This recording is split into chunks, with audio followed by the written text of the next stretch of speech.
You heard the call. Pit this time. That's tough to hear that when you saved fuel or tried to save fuel when you could have run faster during this run. Next time by the stripe, there will only be 5 laps remaining. And here comes Harvick. Don't pit. Keep going. No, now they told him to keep going. We lost punch time there. Yeah, that was a miscommunication right there that cost Harvick a ton of time and fuel because he had to really get on the brakes and now back up to speed. Get ready to throw the caution. You heard him call that they were getting ready to throw a caution, but we didn't see anything. There's a car slow over in the middle of 3 and 4. He's going to make like it. He's going to make it back though. Yeah, that was a big goof up right there. I know they were trying to keep him out if the caution did come out, but it's going to cost him. NASCAR. See, now Keselowski can slow way up. I mean, he doesn't have anybody really pushing him at this point. 4 laps remaining. Harvick is now 2.2 seconds behind. That's Harvick a lap down. I mean, that's Edwards' lap down going around Harvick. The 19 of Mike Bliss was the car that was slow. He did make it to pit road, so there will be no caution. I see another car. Looks like maybe the 88 car is slow on the apron. I believe that. It's hard to see, but I believe he's coming to pit road, maybe out of fuel. He's coming down to it now. Just got 4 to go, a little less than that. You're right, DJ. It is Eric Almirola. And now Brad Keselowski's lead 2.4 seconds. You see how he's doing that. He just backs off the gas real early. Let's see. The lap down cars go by. That's right. Both the 60 and the 6 were a lap down. That'll get them back on the lead lap. They're running 10th and 11th overall. Yeah, if Keselowski's getting good information, he's hearing that these other cars are way back. So just keep on pedaling. Yeah, just for instance, they're running 34-second laps now, which is over 2 seconds slower than what they had been running when they were racing earlier in this run. As slow as he's going, it's going to be hard to tell when he does run out of gas. Here comes David Rudiman. He also a lap down. So he gets back on the lead lap. I think Keselowski's learned a lot about how to do this. He won that race on fuel mileage in the Cup Series too. So at Kansas, I think he might. I mean, he's close. He's got closer than I thought he would get. He's got a lap and a half to go. His lead is 2.5 seconds over second place Kevin Harvick, 7.7 over Kyle Busch. Justin Allgaier has come down pit road for fuel. He gives up 9th. Here comes the white flag lap. Can he make it a mile and a half? It's going to be a long mile and a half. Are we shut off 1 and 2? 3 seconds. Did I hear him say we ran out? Somebody said it, but we're going to find out. The 22. It's still pulling on the back straightaway. He's still got power and a 2.5 second lead as they head down into the final corners. What a Harvick's going to make it too. Fuel strategy as Brad Keselowski is going to get the win, his 13th in nationwide series competition. Harvick comes home in second. Busch from dead last to third. And Casey Kane comes home in 4th position with the man who won 3 in a row. Nowhere in the top 5. Joey Logano gets passed by Elliott Sadler. Good work, Todd. Good work, everybody. Joey Logano ran out of fuel. He was running in the 5th position on that final lap, and he is now limping home. Let's talk to that happy crew chief of Brad Keselowski's. How about it, Vince? Well, Todd Gordon told me earlier today, he said we have had our chances, but we just haven't put it all together. You did put it all together today. How good does it feel to get the win for this team? It's good to get going. We had a, we had a monkey on our back to start the season. Just seemed like couldn't put a whole situation together. I think we did that today. It's had the dominant race car, run fast laps, and had a strategy at the end. So Brad's done a great job all year. He's Discount Tire has done a wonderful job supporting us, and Ruby Tuesdays too. So just thrilled to be here. Thrilled for the opportunity to be here with Brad Keselowski in Penske Racing. How much fuel did you have left, do you know? We were about a lap short. He saved us a bunch there earlier. I probably had enough to run another green-white checker if we had to. It's a total package. These guys do a fabulous job. Congratulations, Todd. Marty? All right, Vincent, you can see Brad does have enough fuel to get the flag and start the celebration. And when we come back, we'll talk about what it does to the points as well, because we've had another change in the championship chase in the NASCAR Nationwide Series.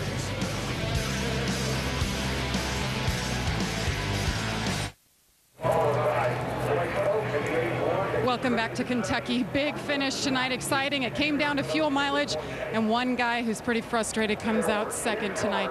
If that call was any different, Kevin, and he didn't tell you to pit or not pit when you were going to pit, would things have been different? Would you have been in victory lane? I don't know. I mean, our Ream Chevrolet was good all night. He just got to make up his damn mind up on the box. You know, it's confusing to all of us, and we just got to get some things straight. But Ream Chevrolet was really good, and the guys have done a great job in making these cars fast, and don't want to discourage from that, but you just can't fumble over yourself when it comes crunch time. Kevin, you guys were 6 laps short at one point. You saved 4. How hard is it as a driver to hear we're still 2 laps short with 6 to go? I knew I had a good lap to 2 laps that I had saved under caution because I came right out of the pits and started saving gas. But, you know, they never told me on the radio that I needed to do anything until, like, you know, 8 or 9 laps to go. And we just have to learn how to race better. Right. Sounds like communication as well. Let's go over to Dave Burns. And Elliott Sadler breaking things down with his crew chief Ernie Cope, finding out why the hammer was brought out to your race car. And you finished as well as you did. You're the points leader, Elliott. Great job tonight. Guys, that's what great race teams do, and that's what championship caliber race teams do, and that's what KHI and these guys are doing for a long time, way before I got over there. We had a track bar mount issue. It was rubbing the inside of the right rear tire. We came in, took the time to fix it, and a great call by Ernie and the guys to stay up for pit strategy there at the end, and a great run for our one-man Financial Chevrolet. Sit on the pole, leads and laps, top 5 finish, points leader. Great first time to Kentucky, so it's not the win that we wanted, but it's a great top 5 finish, and as far as the big picture is concerned, a great run for us. I want to say hello to my wife, Amanda, and my kid, Wyatt. Be home in the morning. Excruciating time on pit road can sometimes lead to very good things. Marty? His points lead is 4 now over Reed Sorensen. Sorensen came home in 17th in his last ride in the 30 car this year. And there is victory lane. Brad Keselowski, after 4 times this year, 27th or worse, he's going to celebrate. Take it away, Vince. They've been close before, but they weren't able to close the deal. Brad Keselowski has not been in victory lane since October of last season, but they did it tonight. Crew Chief Todd Gordon said you guys closed the deal. You did all the things you had to do tonight to win it, including saving some fuel, and you were toying with them when your car is that good. Can you toy with them the way you did tonight? Well, this car was awesome. It was, you know, one of our brand new car, the boys at Penske Racing built, spent some extra hours on it. Brand new package spec, whatever you want to call it, and it hauls ass, and that feels good. I think we got more on the hopper, and looks like this team started coming along, and it feels great. You know, the guys at Discount Tire have been behind me, supported me, made this program possible so we could win a championship.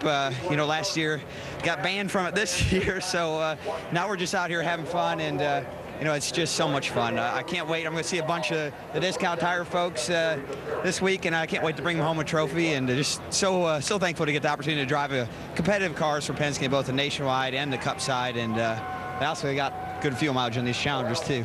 We heard you talking on the radio to Kevin Harvick's crew chief, David Hyder, kind of taunting him a little bit. Now, were you as confident as you sounded, or were you playing poker with him? Well, we all play poker, man. You know, that's what makes oval racing special is it's poker. You know, road racing, solitaire, I like to say. But, you know, this deal here, it's all about strategy and kind of using the right. And, you know, Kevin and I raced really well together. I had a lot of fun racing with him, and he's a heck of a racer. I got the Miller deal. He's got the Bud deal, and we're having fun with it, and we're consuming some beverages in between. But it's been great, and it's good to get that first win. This is an entire new team, with the exception of like 2 people from what we had last year. So this is a work in progress, and we got some momentum, and that feels really good. So awesome to win here in Kentucky. You know, the first full weekend, combination weekend, and you know, you can feel the love from all the fans, and you know, this is a track that I've been coming to since it's been around, and I really appreciate that and want to thank everyone that came out tonight. Brad Keselowski, he's the Nationwide Series winner at Kentucky. Doc? And Vince, one of the great stories tonight was the fact that Kyle Busch jumped in a backup car with no practice. He had to put it together and push it on the grid moments before the green flag and drove that car from the back of the pack all the way to 3rd. How'd you pull it off? just great guys. You know, the guys do such a great job. I screwed up qualifying today and fenced the NOS Energy Drink Camry, but we had another one in the truck, and guys did a great job putting it together, getting it ready, and just in time. And probably didn't have as much time as they would have liked to have spent on it, but all in all, you know, we gave it the best we had, and probably was going to be about 5th or 6th before all the fuel exchanges and everything going on there at the end. But you know, again, thank all the guys that did a great one for me tonight, and Z-Line Designs, Pizza Ranch, NOS Energy Drink. Thank all our partners. Wish we could get a little bit better. Maybe we will, and try to challenge for some more wins here soon. By the way, great job by Kyle Busch tonight. And Marty, he was out of gas when he took the checkered flag coasting across. Yeah, it was one of those nights when the history book was certainly turned upside down with the longest green flag race-ending stretch here at Kentucky Speedway. And for Kevin Harvick, even though he comes home second, he does get his 198th top 10 finish that ties Tommy Houston for the most in Nationwide Series history. All right, we've talked to first, second, and third. Let's talk to fourth place Kasey Kahne. How about it, Dave Burns? Kasey Kahne in a two-time appearance with the 7 car and a top 5 finish. Tell us how you got there, because I know it was a struggle. Well, we were really loose, and you know, giving up a little bit of practice, I think, hurt us a little bit, because I hadn't worked with these guys, and you know, so we didn't have the car what I liked in it anyway. So it, you know, that made us way too loose at the start. We kept working. The guys did a really nice job of working hard to get it better. We never got it great, but we definitely got it a little bit better, and we probably would have been 6th or 7th. Saved a lot of fuel at the end, and had good fuel mileage with the Hendrick engine. Turned out all right. Mark Martin had a few words for you at the end there. What was going on with the 32? Well, I thought he was letting me by, and then he got loose in and shot me up, and I was like, man, maybe he wasn't letting me by. So it was just a close call into 3, and he was just saying that he just got loose in. He drove in a little too far, got loose, and was saying he didn't mean for it to happen. He let me by later, and it was fine. I race Mark every weekend. I know he didn't do it on intentional. It was just it cost us a lot of time, but we made a lot of it back. An interesting night and a lot of good feedback for the Junior Motorsports team tonight. All right, let's go back and show you that moment that they were referring to on the track as the celebration continues down in Victory Lane. First time this year for Brad Keselowski, and there they are explaining it to each other. Yeah, I saw this happen going down in turn 3 about 3/4 of the way through the race, and it really just about wrecked Kasey Kahne. So I like to run him high, and I gave him the high spot, and I think I was paying attention. Did I clear this car? And then I looked up and I was in. Well, that's one thing everybody that loves and respects about Mark. He'll come right up. He'll talk to you right away. As we take a look at the championship point standings and another change at the top. Elliott Sadler, with his 5th place finish, takes over first place by 4 over Reed Sorensen, who finishes in 17th. Ricky Stenhouse moves up 27 markers behind. Justin Allgaier falls back even further. He's 43 markers back, and there's Jason Leffler in the 5th spot. And Leffler finished 13th tonight. He's with Jamie Little. Yes, he did. He has a pretty solid run going until the last pit stop. Jason, what happened there? Well, it was a great pit stop. It was just pit strategy. We took 4, and everybody else took 2, and just fuel only. We gave up all our track position. So I'm saying just the track position is so important. Guys did a great job getting me up there from 14th. Great Clip Chevy was darn good all day. I mean, we ran 6th, 7th, 8th right there, and this didn't work out. We just come out on some bad calls here lately. But guys work hard. Eddie Pardue gives me a great car every week, and I can't complain. We're fast, and one of these days we'll hit it right. So pit stops better be good. You got Jimmy Johnson's pit crew going over the wall. Yeah, they're great. It was just strategy. I mean, we took 4. Everybody behind us took 2 or none, and these cars are so aero sensitive. So I want to thank Great Clips and say hi to Charlie back home, and see you in a couple days. All right, Jason Leffler brings it home 13th. Marty? All right, thank you, Jamie. And as Jason heads back to cool off, we're going to heat things up with our ticket to the race as we head for New Hampshire Motor Speedway next week, and then on to Nashville, where it'll be a standalone event for the Nationwide Series. Then Indianapolis, the final time, will race at Lucas Oil Raceway, and all the way down through the month of September when we go back to Chicagoland Speedway. So there's the victory celebration, and actually Brad had enough fuel in the tank to drive to Victory Lane, where he picked up his 13th career win here in Kentucky.